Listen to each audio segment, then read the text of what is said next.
আসসালামু আলাইকুম। এইচএসসি 2026 সালের পরীক্ষার্থীরা, টাইটেলটা দেখেই বুঝতে পেরেছো গুরুত্বপূর্ণ একটা টপিকে ভিডিওটা বানাতে চলেছি। যে টপিকটা রিলেটেড বিভিন্ন রকমের প্রশ্ন তোমরা সাধারণত আমাকে করে থাকো যে ভাইয়া আমাদের এইচএসসি 26 পরীক্ষার সিট প্ল্যানিংটা কিভাবে হবে, কার আগে কে বসবে, কার পিছনে কে বসবে।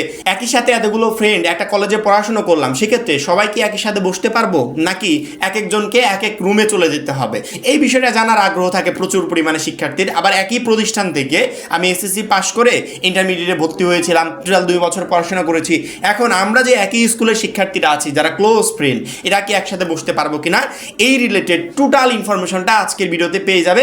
কার আগে কে বসবে, কার পিছনে কে বসবে, আর সিট প্ল্যানিংটা মূলত হবে কিভাবে। মাত্র 310 টাকায় এইচএসসি 26 ব্যাচের জন্য শেষ মুহূর্তে ধামাকা অফার। শেষ মুহূর্তে আমাদের এইচএসসি 26 টার্গেট প্লাস কোর্সে যুক্ত হলে পেয়ে যাচ্ছ সকল সাবজেক্টের সাজেশন, সকল গ্রুপের পিডিএফ ও ক্লাস আকারে, বিগত বছরগুলোর বোর্ড এমসিকিউ উত্তর সহ পিডিএফ আকারে, প্রত্যেকটা সাবজেক্টের প্রত্যেকটা চ্যাপ্টার ওয়াইজ জ্ঞানমূলক অনুধাবনমূলক প্রশ্ন উত্তর পিডিএফ আকারে, ইংরেজি গ্রামার অংশে শর্টকাট টেকনিক ও দুর্দান্ত সব রেকর্ডেড ক্লাসেস, লিখিত অংশে শর্টকাট টেকনিক ও রেকর্ডেড ক্লাসেস, এইচএসসি পর্যায়ের সবচেয়ে কঠিন সাবজেক্ট আইসিটির শেষ মুহূর্তে দুর্দান্ত সব রেকর্ডেড ক্লাস, এছাড়া পড়াশোনা রুটিন, এ প্লাস গাইডলাইন সবকিছু থাকছে মাত্র এই 310 টাকার কোর্সে। যারা এখনো আমাদের কোর্সে যুক্ত হও নাই, খুবই দ্রুত করো। আমাদের কোর্সে যুক্ত হতে ভিডিওতে দেওয়া নাম্বারে 310 টাকা কোর্স ফি পাঠিয়ে এই নাম্বারই হোয়াটসঅ্যাপে আমাকে জানাবে কোর্স ফি পাঠিয়েছি, সাথে সাথে তোমাকে গ্রুপে যুক্ত করে নিব। তখন থেকে তোমার ক্লাস প্রস্তুতি শুরু হয়ে যাবে। এই রিলেটেড বিভিন্ন জন বিভিন্ন রকমের উত্তর দিয়ে থাকে।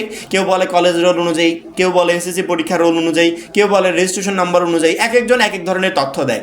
আজকে ইনশাল্লাহ বোর্ডের তথ্য অনুসারে সঠিক তথ্যটা জানার চেষ্টা করব, যাতে তুমি এই বিষয়টাতে একদম ক্লিয়ার হতে পারো এবং অন্যজনকে বোঝাতে পারো যে তোমাদের সিট প্ল্যানিংটা মূলত কিভাবে হবে। শিক্ষা বোর্ড মূলত এইচএসসি পরীক্ষার রোল নাম্বার রেডি করার জন্য তোমাদের এসএসসির কিছু ইনফরমেশন কালেক্ট করে। সেটা হচ্ছে তোমার এসএসসি পর্যায়ে যে রোল নাম্বারটা ছিল বোর্ড পরীক্ষার এবং সেই সাথে যে রেজিস্ট্রেশন নাম্বারটা ছিল। এখানে মেইনলি শিক্ষা বোর্ডের প্রয়োজন হয় এসএসসি পরীক্ষার রেজিস্ট্রেশন নাম্বারটার জন্য, কারণ কি ওই নাম্বারটা অনুযায়ী পরবর্তীতে এইচএসসি 26 পরীক্ষার রোল তারা রেডি করবে। কিভাবে রেডি করবে একটু বলে দিই। তোমরা মনে করো একই প্রতিষ্ঠান থেকে 5 জন শিক্ষার্থী একটা কলেজে ভর্তি হয়েছে, তোমাদের প্রতিষ্ঠান কিন্তু আলাদা। ওই কলেজে অন্য প্রতিষ্ঠানের 5 জন শিক্ষার্থী আবার ভর্তি হয়েছে, ওদের প্রতিষ্ঠান কিন্তু আলাদা। ওই যে অন্য কলেজের 5 জন শিক্ষার্থী ওই একই প্রতিষ্ঠানে ভর্তি হলো, আবার তোমার কলেজের 5 জন শিক্ষার্থী একই প্রতিষ্ঠানে ভর্তি হলে তোমরা যদি একই সাথে ভর্তি হও, একজনের মাঝখানে আরেকজন, আরেকজনের মাঝখানে আরেকজন, অর্থাৎ তোমার পরে অন্য একটা প্রতিষ্ঠানে শিক্ষার্থী আছে, তার পিছনে আবার তোমার প্রতিষ্ঠানে শিক্ষার্থী আছে, এইভাবেও যদি ভর্তি হও তারপরেও তোমরা একই সাথে বসতে পারবে না বোর্ড পরীক্ষার হলে। কেন জানো? কারণ ওই যে বললাম না, যে রেজিস্ট্রেশন নাম্বার অনুযায়ী এসএসসি পরীক্ষায় যে রেজিস্ট্রেশন নাম্বার ছিল ওইটা অনুযায়ী বোর্ড এইচএসসি 26 পরীক্ষার রোল নাম্বার রেডি করবে। সেক্ষেত্রে তোমার এই রেজিস্ট্রেশন নাম্বারের সিরিয়ালের সাথে অন্য একটা প্রতিষ্ঠানের সিরিয়াল কখনো মিলবে না।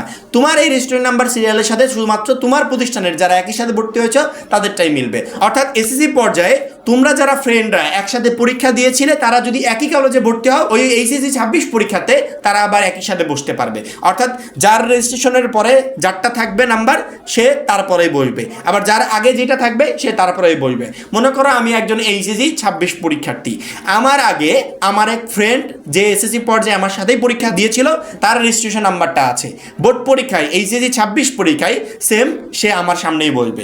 এসএসসিতে যেভাবে বসেছিল এইচএসসিতেও সামনে বসবে। আমার পিছনে একজন আছে, সে ওই সেমভাবে এসএসসির মতো এইচএসসি পরীক্ষায় আমার পিছনে বসবে। এইখানে কলেজ রোলটা কোনো ইফেক্ট না, কারণ কি কলেজ অনেক সময় রোল রেডি করে ক্রম অনুসারে, যার আগে যে ভর্তি হয়েছে তার আগে তার রোল, যার পেছনে যে ভর্তি হয়েছে তার পেছনে তার রোল। কিন্তু বোর্ড কলেজের এই নিয়ম অনুসরণ করে না, বোর্ড অনুসরণ করে বোর্ডের নিয়ম। বোর্ড রোল নাম্বার রেডি করার সময় তোমার এসএসসির ইনফরমেশনগুলো কালেক্ট করে ওখানে রেজিস্ট্রেশন নাম্বারের সিরিয়ালগুলো দেখে যে কার পরে কে কার আগে কে, ওই সিরিয়াল অনুযায়ী পরবর্তীতে তারা রোল রেডি করে। সেই রোল অনুযায়ী তোমাদের সিট প্ল্যানিংটা হবে। যার পরে যার রোল থাকবে তারপরে সেই বসবে, যার আগে যার রোল থাকবে তার আগে সেই বসবে, এবং এই রোলটাই মূলত রেডি হয় এসএসসি পরীক্ষার এই রেজিস্ট্রেশন নাম্বার অনুযায়ী। আশা করি প্রত্যেকটা শিক্ষার্থী বুঝতে পেরেছ।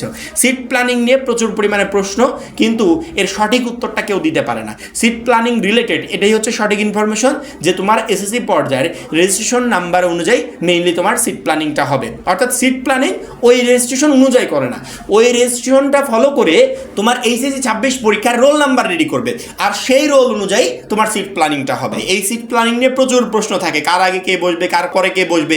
এখন কার আগে কে বসবে, কার পরে কে বসবে, এটা রোল রেডি হয়ে আসার আগেই তুমি বুঝতে পারবে। কারণ কি, আমি বলে দিলাম যে কিভাবে তারা রেডি করে। সেক্ষেত্রে তুমি এখনই বুঝতে পারবে যে তোমার 5 জন ফ্রেন্ড একটা কলেজে ভর্তি হয়েছে যারা এসএসসি পর্যায়ে পরীক্ষা দিয়েছিলে, এই 5 জন ফ্রেন্ড আবারও একই সাথে এইচএসসি 26 পরীক্ষায় পরীক্ষা দিতে পারবে। সেম প্রসেসটা অন্য সবার ক্ষেত্রে। আশা করি প্রত্যেকটা শিক্ষার্থী এই সিট প্ল্যানিং এর টোটাল জটলাটা বুঝতে পেরেছো। তারপরেও যদি কোনো প্রশ্ন থাকে, কোনো কনফিউশন থাকে, আমাকে কমেন্ট করে জানাবে বা যে কোনোভাবে মেসেজ করে আমাকে জানাবে। আশা করি সেই কনফিউশনটা আমি তোমাকে মেসেজে বা কমেন্টের মাধ্যমেও ক্লিয়ার করতে পারবো। পরীক্ষার সামনে সময় একদমই অল্প, এই অল্প সময়কে টার্গেট করে শেষ মুহূর্তে শিক্ষার্থীরা আমাদের 310 টাকার কোর্সে যুক্ত হয়ে জোরালো গতিতে প্রিপারেশন নিচ্ছে। কারণ কি, আমরা আমাদের কোর্সে সব কিছু একদম শর্টকাট আকারে দিয়েছি যাতে অল্প সময় তুমি একটা বেস্ট প্রিপারেশন নিতে পারো। এই জন্য যারা কোর্সে এখনও যুক্ত হন, খুবই দ্রুত যুক্ত হয়ে যাবে। সবাই ভালো থাকবে, সুস্থ থাকবে। আল্লাহ হাফেজ।